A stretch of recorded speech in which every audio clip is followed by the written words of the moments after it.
family income ceiling for issue of food security card rupees 1.5 lakh and below in rural areas and rupees 2 lakhs and below in urban areas. This decision has been taken keeping in view that through the outsourcing employees, low status of employees in private sector whose income is very low are not coming under the ambit of eligibility of food security cards, though they are deserving. Therefore, to cover such deserving persons under the scheme, the income limit is increased. Outsourcing ఉద్యోగులు, అంగన్వాడీలు, ఆశాలు, RTC ఉద్యోగులు, అదేవిధంగా private సెక్టార్లో పనిచేసే పేద ఉద్యోగులకు కూడా తెల్ల రేషన్ కార్డు దక్కాలని చెప్పి ఆ రోజు మా ప్రభుత్వం 2014లో పెంచింది. ఇవాళ 10 ఏళ్ళు అయింది కదా బైసాబ్.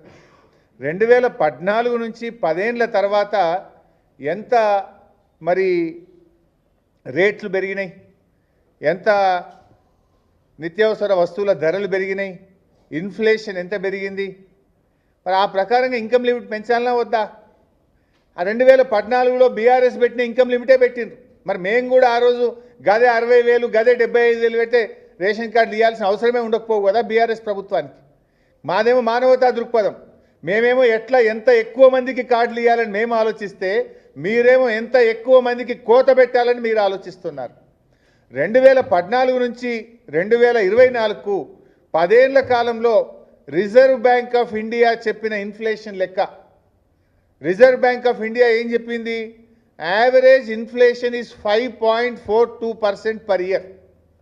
5.42% పర్ ఇయర్ అంటే 10 ఏళ్లకు మనం లెక్క పెడితే 69.60% ప్రైస్ ఇంక్రీజ్ ఉన్నది. నిత్యావసర వస్తువుల ధరలు 2014 నుంచి 2024 మధ్య మొత్తం దేశవ్యాప్తంగా రిజర్వ్ బ్యాంక్ ఆఫ్ ఇండియా లెక్కల ప్రకారంగా 10 సంవత్సరాలకు క్యుములేటివ్గా చూస్తే అది 69.60%. అంటే దాదాపు 0.7%, 70%.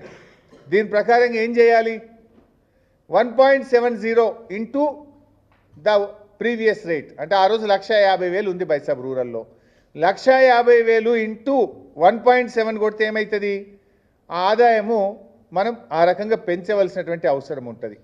కానీ మీరేం చేస్తుండ్రు? అది పెంచే ఆలోచన చేయకుండా ఈరోజు పాత రేట్లనే కొనసాగించేటువంటి ప్రయత్నం చేస్తున్నారు. మరి ఆ రకంగా మేము ఆ రోజు 2.5 టైమ్స్ పెంచాం. 2.5 టైమ్స్ అంటే 60,000ను మనం ఆ రోజు 1,50,000, 75,000ను 2 లక్షలు, అంటే 2.5 రెట్లు రేషన్ కార్డులు ఇవ్వడానికి ఆ రోజు 2.5 రెట్లు గత ప్రభుత్వం పెంచింది, ఇన్కమ్ లిమిట్ పెంచింది. మీరు 2.5 రెట్లు పెంచుతారా? At least 0.7%. Inflation Reserve Bank of India చెప్పిన ప్రకారంగా, ఇన్ఫ్లేషన్ ప్రకారంగా మీరు ఆ 1.7 మీరు చేయాల్సినటువంటి అవసరం ఎంతైనా ఈరోజు ఉంది. ఆ రకంగా చేస్తే ఏమవుతుందంటే, ఇవాళ బీఆర్ఎస్ డిమాండ్ చేసేది గ్రామీణ ప్రాంతంలో 1,50,000 ఉన్నటువంటి దాన్ని మీరు 2,55,000కు పెంచాలని బీఆర్ఎస్ డిమాండ్ చేస్తుంది. పట్టణ ప్రాంతంలో కూడా ఇన్కమ్ లిమిటు 2.5 లక్షల రూపాయలు ఉంది. దాన్ని 1.7తో మీరు మల్టిప్లై చేసి 3,40,000కు పెంచాలని బీఆర్ఎస్ డిమాండ్ చేస్తుంది. అప్పుడు నిజంగా పేదలు కవర్ అవుతారు. మేము ఆ రోజు కేసీఆర్ది మానవత దృక్పథం, పేదలకు అందాలని కేసీఆర్ ఆలోచన, పేదలకు ఎట్లా కోతలు పెట్టాలన్నది రేవంత్ రెడ్డి ఆలోచన. ఇంతే తేడా. ఆ రోజు మేము 2.5 రెట్లు పెంచాం, మరి ఈరోజు మీరు ఎందుకు పెంచరు అని మేము అడుగుతా ఉన్నాం. సో బీఆర్ఎస్ ఈజ్ డిమాండింగ్ ఈ ఇన్కమ్ లిమిట్ను 2014లో బీఆర్ఎస్ డిసైడ్ చేసిన ఇన్కమ్ లిమిట్ కాకుండా రిజర్వ్ బ్యాంక్ చెప్పిన ఇన్ఫ్లేషన్ ఆధారంగా గ్రామీణ ప్రాంతంలో 2,55,000ను, పట్టణ ప్రాంతంలో 3,40,000 రూపాయల ఇన్కమ్ లిమిట్కు పెంచి పేదలందరికీ రేషన్ కార్డులు అందించాలని ఈరోజు బీఆర్ఎస్ పార్టీ డిమాండ్ చేస్తూ ఉంది. అంతేకాకుండా ఆ రోజు మేము చాలా నిర్ణయాలు తీసుకున్నాం. ఆ రోజు ఇన్కమ్ లిమిట్ పెంచాం, అవుట్సోర్సింగ్ ఎంప్లాయీస్ అందరికీ కూడా, అంగన్వాడీలకు, ఆశాలకు కూడా తెల్ల రేషన్ కార్డులు ఇవ్వండి అని చెప్పాం, జర్నలిస్టులకు కూడా తెల్ల రేషన్ కార్డులు ఇవ్వండి అని చెప్పాం, ప్రైవేట్ ఉద్యోగులకు కూడా తెల్ల రేషన్ కార్డులు ఇవ్వండి అని చెప్పి ఇన్కమ్ లిమిట్స్ని మేము ఆ రోజు పెంచాం.